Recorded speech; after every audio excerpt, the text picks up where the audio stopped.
And now deep down into the depths again. Impeachment. Yay! This is Michael's favorite segment. Yeah, and the sarcasm is just dripping from our voices with that.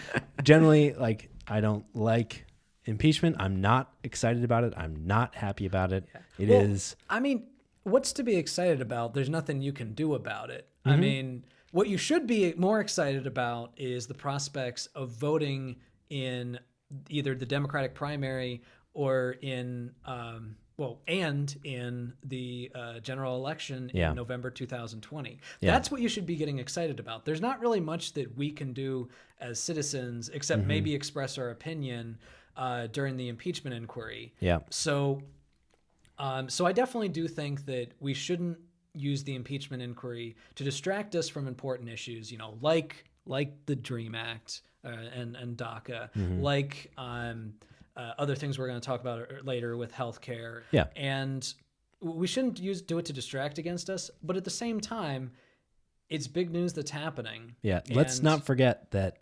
this has only happened twice before. Yeah. Only 2 presidents have ever gone to an impeachment proceeding. So technically this hasn't happened yet. Well, Nixon didn't actually get impeached. Well, he didn't get impeached, but there were impeachment proceedings. Okay. So this would be the 4th with impeachment inquiries. Yeah. But only the potential to have the 2nd impeachment ever president. Third impeachment ever president. So basically we're saying, regardless of how you feel, this is literally history happening right now. Yeah.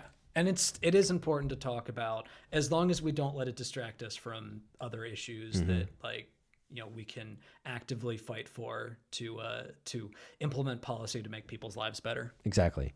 So basically last week started public hearings in the House's inquiry into whether they'll end up impeaching the president of the United States. The public hearing started on Wednesday, the 13th. So if you're listening to this on Wednesday, just about a week ago. Yep. It was a banner week for witnesses in the impeachment hearings. Nathan, you want to start us off? Bill Taylor, who is a diplomat for the United States, testified to the impeachment inquiry, in which he dropped an interesting new bit of information, in which he claimed that one of his staffers, a guy named David Holms, overheard a conversation between Sondland and Trump in which apparently he could hear Sondland tell Trump that Zelensky loves your ass, to which he heard President Trump respond, so he's going to do the investigation.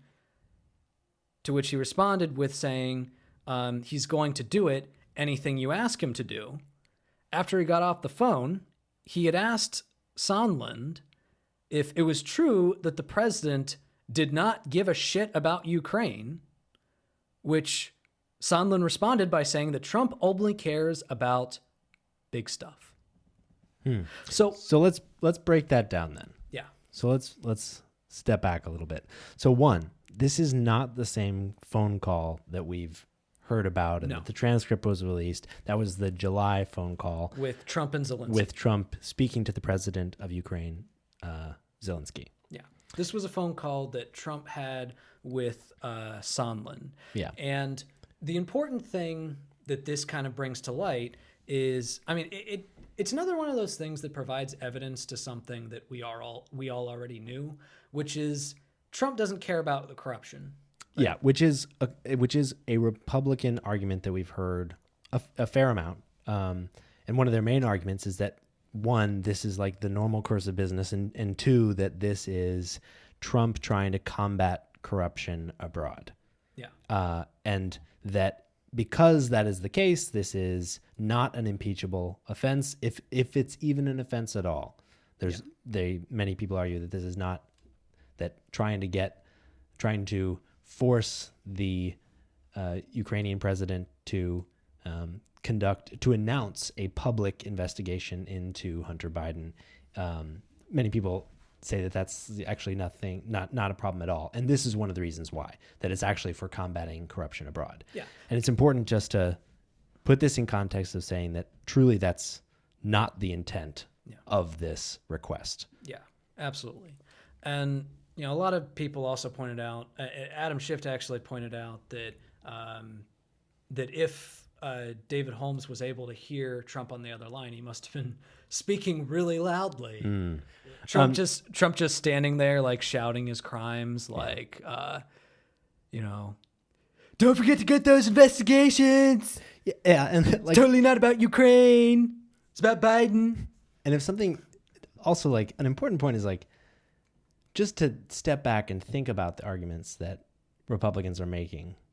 And not all Republicans, but we're talking generally about, like, the narrative that is coming out of the Republicans in the House, is that, this is all about corruption. But, like, if you're trying to combat corruption, you're not asking for a public hearing, or you're not asking for a public announcement of an investigation. You're asking for an investigation. What Trump requested was that they announce an investigation, not necessarily that they conduct one. Because the announcement, the illusion of there being one, that is more politically damaging. Mm-hmm. Like, and he doesn't care about legal recourse. He just wants to politically damage Joe Biden. Yeah. And importantly, if he cares about corruption, maybe go to a different country where corruption is a problem. Like, this is the only one apparently he cares about, is just corruption in Ukraine. Ukraine.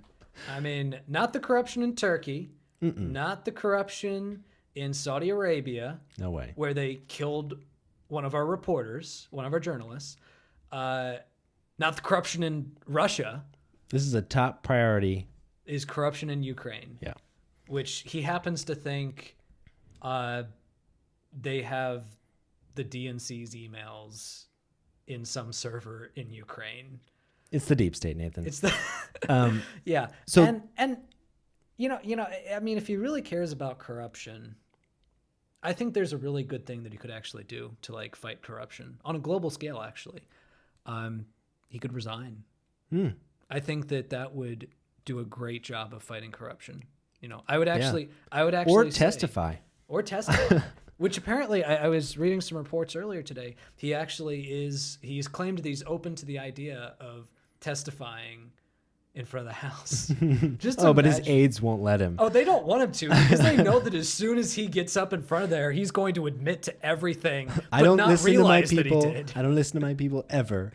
But in right now, I'm just gonna. I really want to testify, but they've they've convinced me. My hands are tied. Yeah, no, you know what? My tiny hands are tied. You know what I imagine happening? Like, I just imagine one of the Democrats, hopefully one of the smarter ones, one of the Democrats just being like, hey, Donald Trump, don't worry. I don't believe that you did this. I don't think that you're smart enough to do it. And then he's like, what? No, I'm totally smart enough to do it. I totally did it. And then it's like the end of a Scooby-Doo movie when, like, oh man, you tricked me, you kids. I would have gotten away with it too if it weren't for your meddling kids. Yeah, exactly. Okay, so that is the news from Bill Taylor. That's the major thing that we took away from his testimony last week.